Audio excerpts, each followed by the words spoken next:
Hi, I'm Ben Hedquist. I'm the Director of Jazz and Popular Music Studies at Glendale Community College.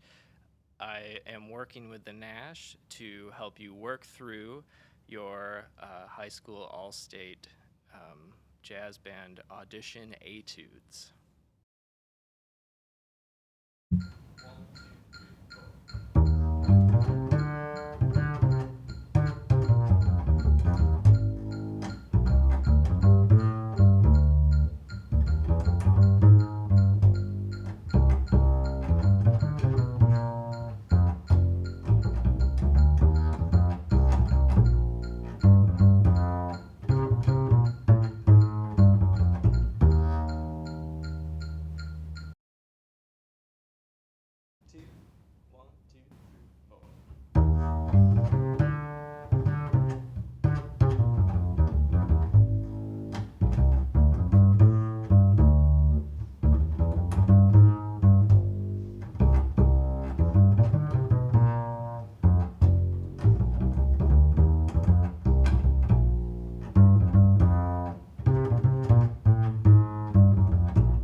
Starting with etude number 1, moderate swing, quarter note equals 160. The most challenging aspect of this piece, especially for upright bass players, will be the shifting and intonation in the higher positions. And it happens right off the bat on the and of 4 in measure 1. Fingerings that I suggest for this measure: the E flat, first finger, open G, fourth finger on the B flat, shift to 1 on the C, and then landing on the and of 4 with your fourth finger. The tricky thing in this spot is shifting from the B flat to the C. Thinking about spacing, where does that C land, and then the spacing between the first and the fourth finger from C to D. The next spot is right away again in the third measure of the etude. We have the D on the and of 1, followed by the C on the and of 2, with an arpeggio kind of leading down to that G flat. So for this fingering, I would stay on 4 with the D. I would shift back to 4 on the C, 1 on the B flat, and then I would just put my second finger down on the D string, straight across for that G flat. It minimizes shifting and makes it easier to play in tune. And then from there, I would shift back, play the F with our fourth finger, E flat with the first finger, open D, once again 4 on F, 1 on E flat, then we have to shift a little forward to reach that A flat on the E string. The next spot I would focus on in this etude is another spot with a shift, and this would be measure 9, the C7 chord. Start by playing the C on the A string with your fourth finger, second C with the fourth finger as well. Play that E natural on the D string with second finger, open G, play the B flat with your first finger on the G string, land on the D with your fourth finger, first finger on the C, and then we shift back the C flat, play that with your pinky, and then the B flat, play that with your second finger. From there, you can move into half position and play the F on the D string with your pinky, then the low F with your first finger. And then after that, I think really the only potentially tricky spot would be the third measure from the end, the B flat 7 chord. And I'll start 2 measures before that. So this is where the B flat 6 chord is. Play that low C with your 4th finger to B flat with your 1st finger. In the next measure, open G, F with 4th finger, open G, F with 4th finger. Then I would shift up, C with 4th finger, B flat with 1st finger. Then as you come down chromatically, play the A natural, 2nd finger, shift back, A flat, 1st finger, open G, shift forward a little bit for the G flat. And then you can do this next part one of 2 ways. The easiest might be from that G flat, shift to 4th finger again on the F.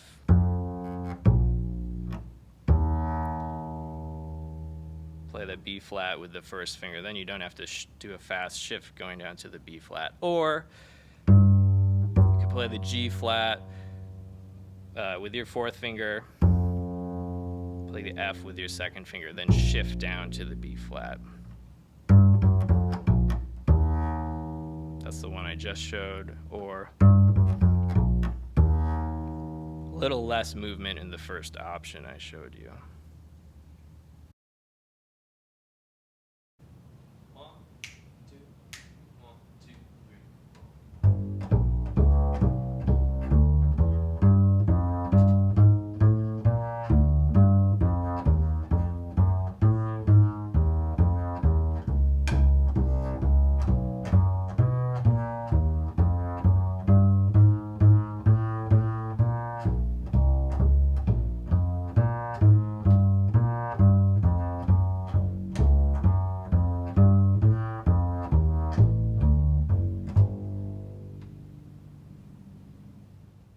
Moving on to etude number 2, this etude focuses on walking a bass line or playing a bossa nova groove.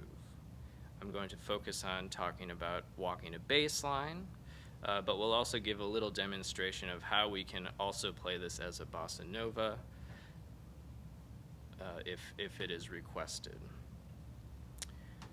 When we're walking a bass line, the goal is to outline the chords as clearly as possible and also lead to each chord as smoothly as possible. We're essentially creating a melody underneath the band, underneath a soloist, underneath a melodic instrument playing a melody.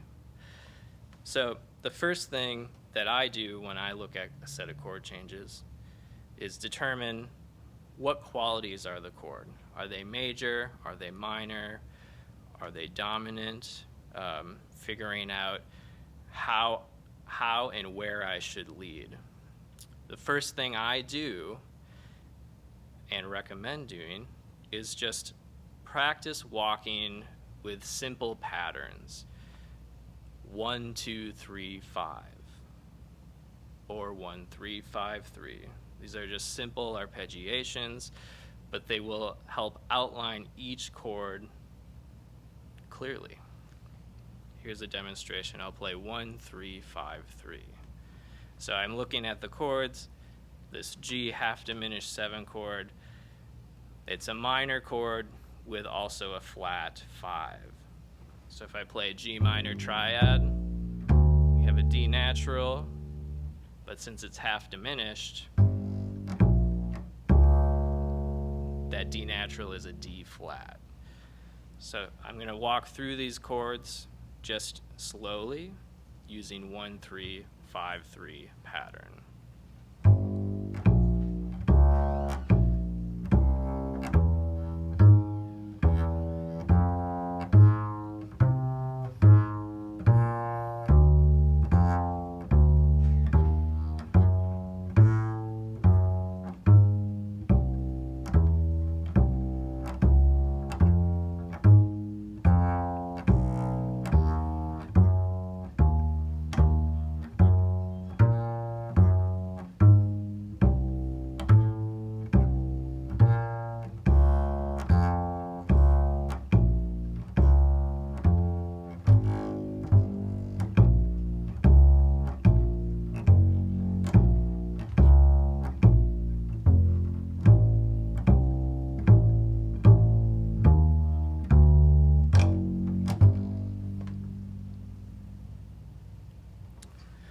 So if you noticed, in some of the measures there are 2 chords going by.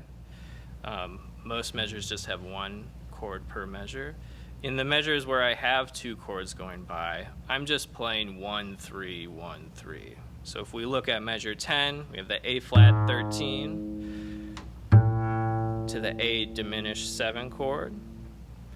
In this last example, I played A flat to C, then A natural to C. In the second to last measure,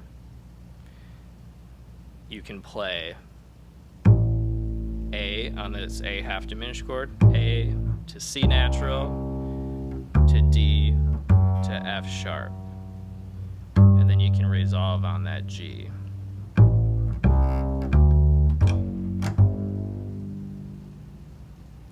One other spot to watch out for when you're working on this specific exercise is measures 11 and 12. We have the B flat minor 9 and then a B flat minor 7 over A flat. You can essentially think of that as 2 measures of B flat minor 7, and then maybe play an A flat on beat 4 in measure 12, leading down to that G half diminished chord. So I'll do our 1, 3, 5, 3 pattern for those 2 measures, but instead of going back to 3 on beat 4 in measure 12, I'm going to play an A flat, leading to that G.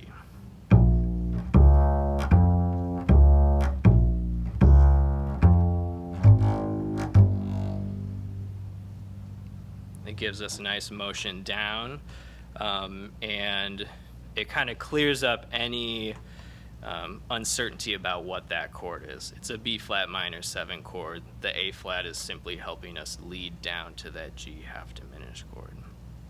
So now that once you become comfortable arpeggiating these chords, you can work on leading chromatically to each one, especially in movement of fourths. So if we look at the first 4 measures, well, really the first 7 measures, each root note is going up a fourth. So we have G to C to F to B flat to E flat to A flat to D flat. We're going around the circle of fourths. So I'm going to play 1, 2, flat 3, 3 to the next root through all of those measures.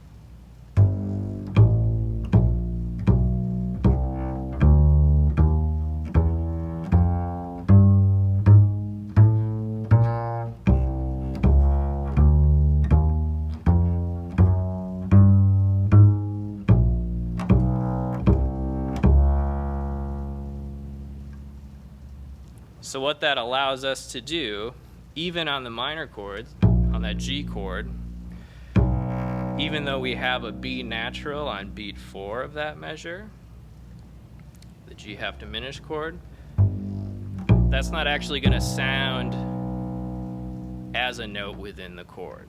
It's a passing tone leading to the C. And then the same thing with the C7 chord that has an E natural. We can play that E flat because that also acts as a passing tone.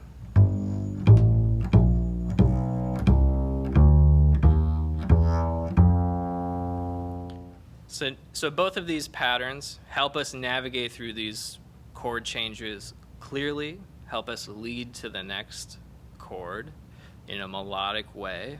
So we can take both of them and combine them and create a pretty interesting bass line. So here's an example of me playing both of the patterns that I suggested throughout the etude.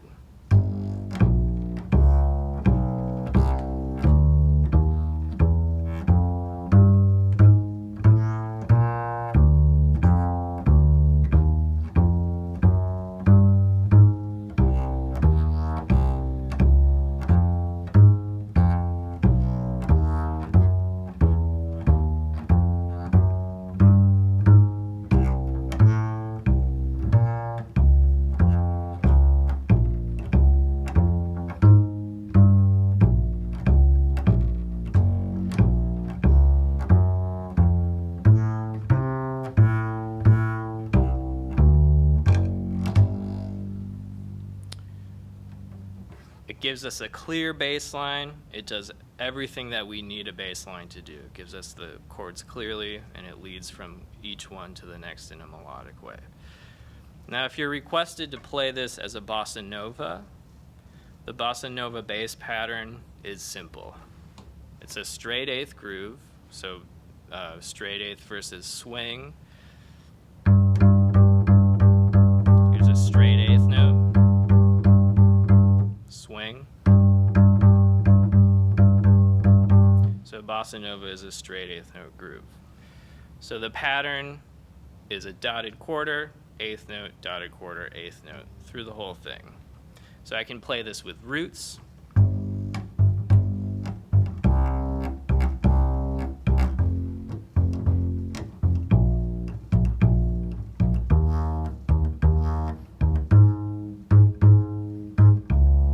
Etc. Or in a more common way of playing the bossa nova groove, you play 1 and 5.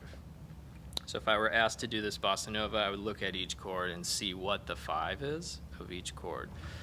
So our G half diminished, we already established that it's a flat 5, so it'd be D flat. On this C7 chord, we have a sharp 5. You could play that sharp 5, or you could also play a natural 5. I think that would be fine as well. But let me play through the etude in a bossa nova pattern using 1 and 5.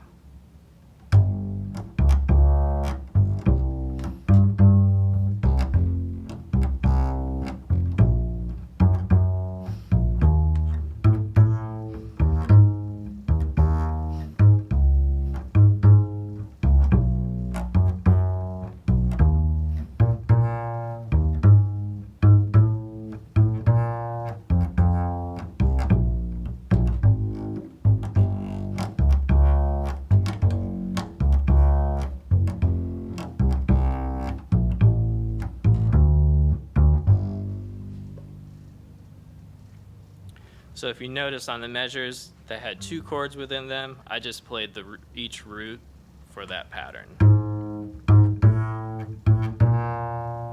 That's bar 10, or if we look at the second to last measure. And then how I dealt with that B flat minor 9 to the B flat minor 7 over A flat, I essentially thought of it as 1 measure and a half of B flat minor 7, and then I played the A flat in the second half of the second bar of B flat minor.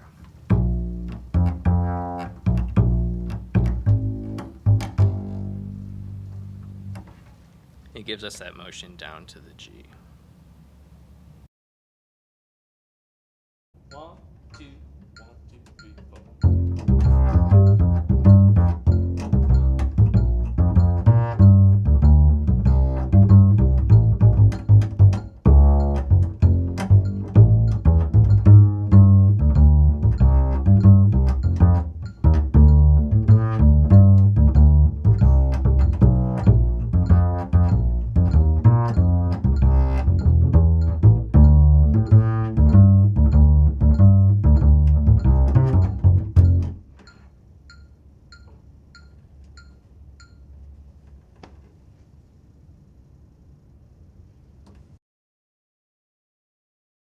One, two, 1, 2, 3, 4.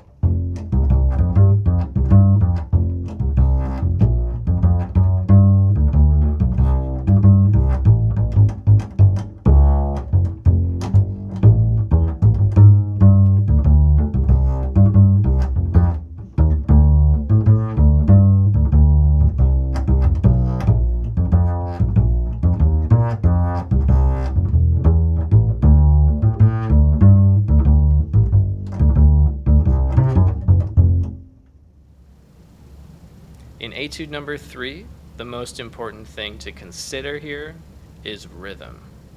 We want it to continue to be driving throughout the piece with, while also being clear with the chord changes that were given to us, just like in etude number 2. Now the standard samba bass line is pretty similar to a bossa nova bass line. if you play 1 and 5 of each chord, that will be clear. And if you're focusing on rhythm, keeping it consistent moving forward, that's the best we can do with the samba bass line. It's the best thing we can do for the band. So in measures 1 and 2, you are given a sample bass line. And throughout, you can certainly play with that rhythm that's given, or you can move to more of just a 1 and 5 bass line. And that's probably what I would suggest. So here, I'll play the first few measures and then go into the section where it says to continue in a similar way when we're just given chord changes. 1, 2, 1, 2, 3, 4.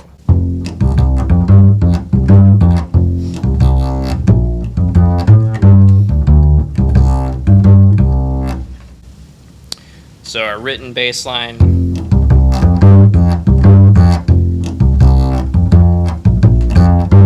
And then I move just to the 1 and 5 pattern. And you can use the similar rhythm, dotted quarter eighth note, and maybe 2 quarter notes on the second half of the measure.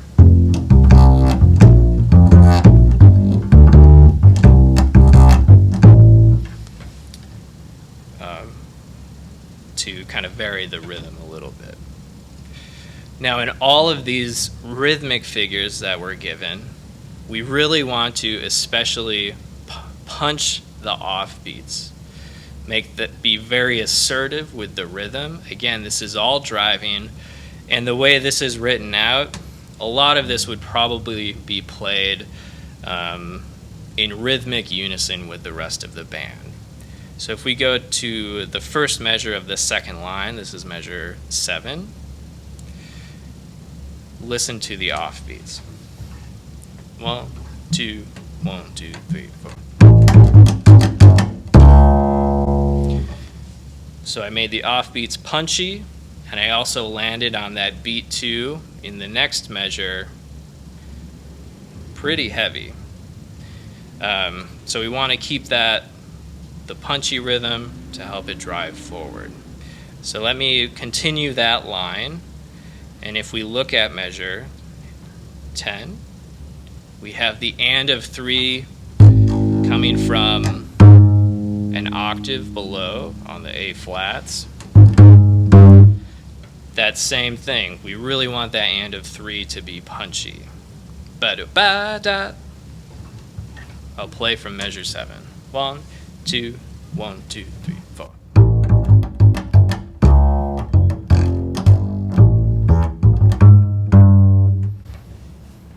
So I punched that A flat. It does have an accent on it, so we want to honor that as well. But the way it's written, we really want it to be a pointed accent. Same thing a few bars later. If I start on the measure I just ended on, that G minor 9 chord, anticipating that D7 chord, we really want it to be very assertive rhythmically.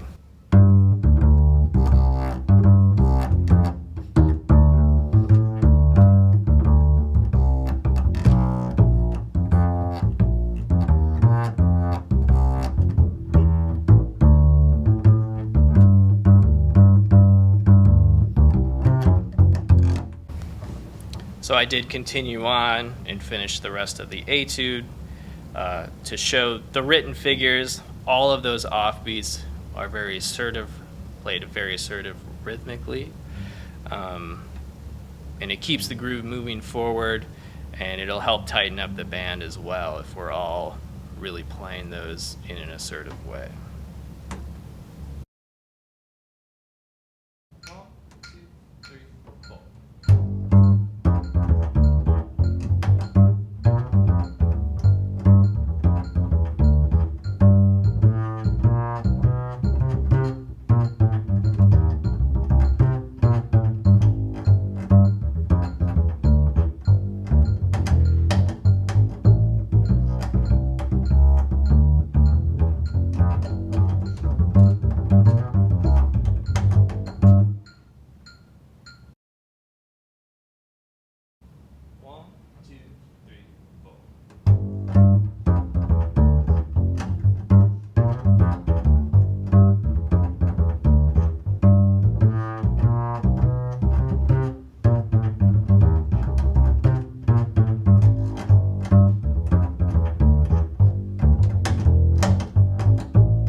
etude number 4, the straight 16th funk etude, has a lot of the same aspects that we talked about in etude number 3. Lots of offbeats that need to be punching. It's a driving groove, and those offbeats, the more assertive we can play them, the better. The more forward it will be moving. Another thing we want to think about in this etude is the accents and the articulations. We have lots of staccato notes, as well as accents on the offbeats, so we really want to make those clear. If we look at measure 1, all of the offbeats are accented. On beat 4, we have a long, short rhythm. I'll play that slowly for you. 1, 2, 3, 4. We have long, short on beat 4.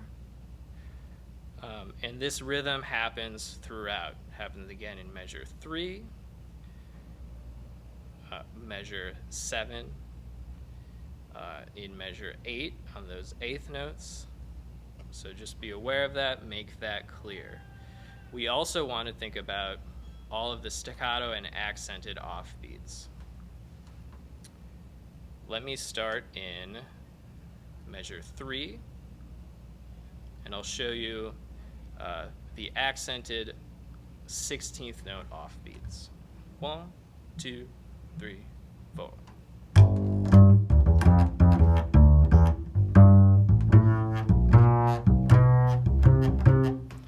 So the top note in all of those sections are accented,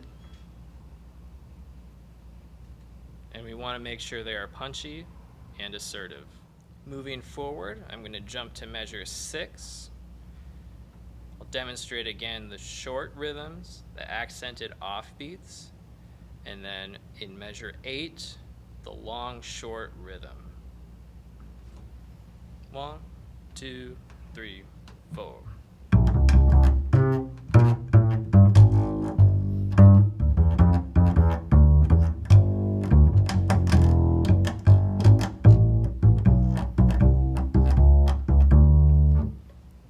So we hear beats 3 and 4, long short rhythm, as well as the punchy offbeat on beat 4 in measure 6 and 7 as well.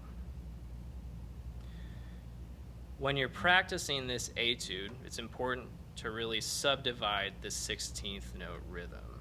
Funk grooves at this tempo are all based on the 16th note. We have lots of 16th notes, lots of offbeat 16th notes, so we really want to be sure of where we are within the beat and subdivide, play with a metronome,